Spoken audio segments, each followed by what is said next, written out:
찬미 예수님, 찬미 예수님, 네, 매년 이맘때가 되면 우리는 다른 어떤 시기보다도 회개라는 말을 자주 듣고 또 자주 사용하게 됩니다.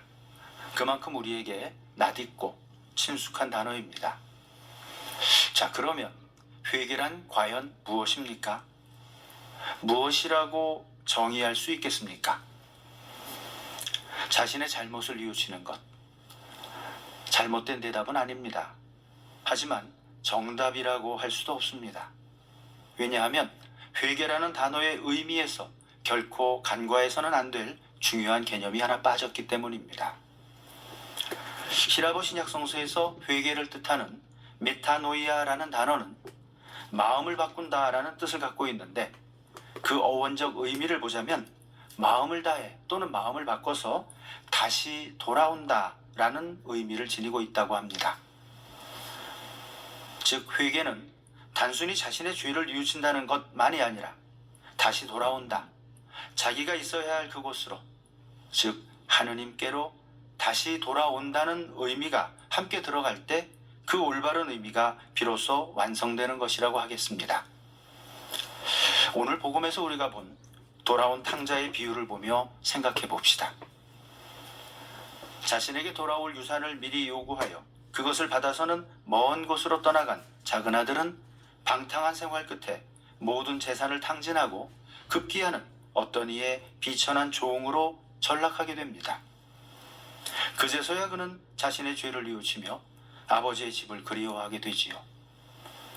그런데 이 작은 아들의 회개는 단지 자신의 죄를 뉘우치는 것 거기서만 끝난 것이 아니었습니다. 후회하며 먼 타향에서 비참하게 죽어간 것이 아니었던 겁니다. 자신의 잘못을 뉘우치고 자신이 어디에 있어야 할까를 알아차린 후 용기를 내어 부끄러움을 무릅쓰고 아버지의 집으로 다시 돌아옵니다. 그렇게 자기가 있어야 할 곳으로 다시 돌아옴으로써 그 옛날 아버지의 자녀로 누리던 행복과 기쁨을 다시 찾게 된 것입니다. 다시 돌아오지 않았으면 결코 다시 누릴 수 없었던 그 행복과 그 기쁨을 말입니다. 자, 그리고 이어서 이 회개라는 주제를 놓고 예수님의 두 제자의 삶을 비교해 보는 것도 매우 흥미로운 일일 겁니다. 베드로와 유다의 비교입니다. 베드로와 유다 둘 다 예수님의 제자였습니다.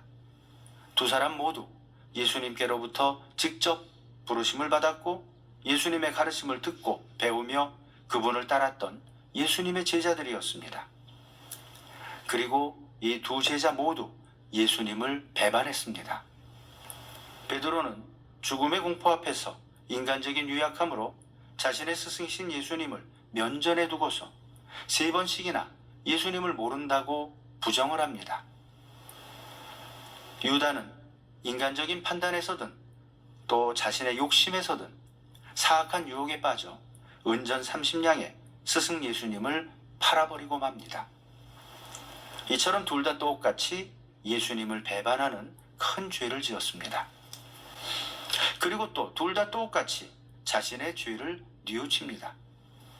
루카복음에 의하면 베드로 사도가 마지막 3번째 예수님을 부인하는 순간 달기 울었고 예수께서는 몸을 돌려 베드로 사도를 똑바로 바라보셨으며 그제서야 베드로는 정신을 차리고 밖으로 뛰쳐나가 잘못을 뉘우치며 슬피 울었다 하고 전하고 있습니다. 유다 역시 자신의 배반으로 스승 예수께서 비참하게 잡혀가신 후에 다시 대사제들을 찾아가서 자기가 받았던 은전을 바닥에 내동댕이 치며 자신의 잘못을 뉘우칩니다. 둘 다 똑같이 죄를 지었고 둘 다 똑같이 죄를 뉘우쳤습니다. 그런데 이제부터가 다릅니다. 베드로는 자신의 죄를 뉘우친 후 자신이 있어야 할 곳으로, 제자로서의 삶의 자리로 다시 돌아왔습니다. 그러나 유다는 죄를 뉘우치기는 했지만 절망과 좌절에서 헤어나지 못한 채 죽음의 길에 떨어져 그만 자신이 있어야 할 그곳, 즉 예수님의 제자로서의 삶의 자리로 다시 돌아오지를 못했던 것입니다. 이렇게 이 두 죄인은 둘 다 똑같이 죄를 지었고 또 똑같이 죄를 뉘우쳤지만 자신이 있어야 할 곳으로 다시 돌아왔느냐, 다시 돌아오지 못했느냐에 따라서 둘의 운명은 극과 극을 치닫게 됩니다. 베드로는 예수님의 수제자로서 교회의 반석이 되었고, 유다는 차라리 태어나지 않았으면 더 좋았을 것이라고 일컬어지는 배반과 저주의 상징으로 기억되고 있는 것입니다. 그렇습니다. 회개란 단순히 죄를 뉘우치고 용서를 청하는 것만으로 끝나는 것이 아닙니다. 원래의 상태, 하느님의 자녀로서 내가 있어야 할 그 자리, 그 상태로 다시 돌아가야만 하는 것입니다. 저 같은 신부는 신부의 자리로, 아버지는 아버지의 자리로, 어머니는 어머니의 자리로, 남편은 남편의 자리로, 아내는 아내의 자리로, 자녀들은 자녀들의 자리로 돌아가야 하는 것입니다. 사순제 사주일을 시작하는 우리 모두, 내가 지금 있는 곳이 어디인지를 솔직한 마음으로 살피고, 신앙인으로서 내가 있어야 할 곳이 어디인가를 알아차리고, 내가 있어야 할 그곳으로, 그 삶의 자리로 다시 돌아가고자 하는 마음가짐을 새롭게 하도록 합시다. 혹시 내가 있어야 할 곳에서 잠시 벗어나 길을 잘못 들어서 있는 나를 발견했다면 내가 있어야 할 그곳으로 빨리 돌아갑시다. 하나님께서 기다리시고 나의 가족들이 기다리고 있으며 내 친구들이 기다리고 있는 그곳으로 말입니다.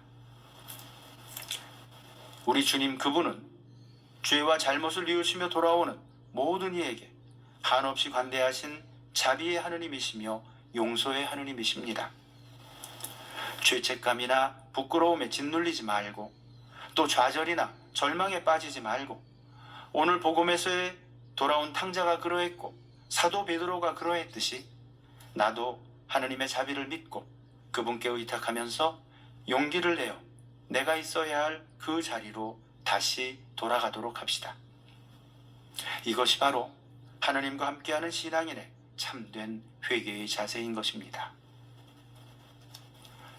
이 은총의 사순식이 우리를 기다리며 맞아주시는 사랑과 자비의 하느님 안에서 넘치는 기쁨과 참된 평화를 누리시기를 기도드립니다. 아멘.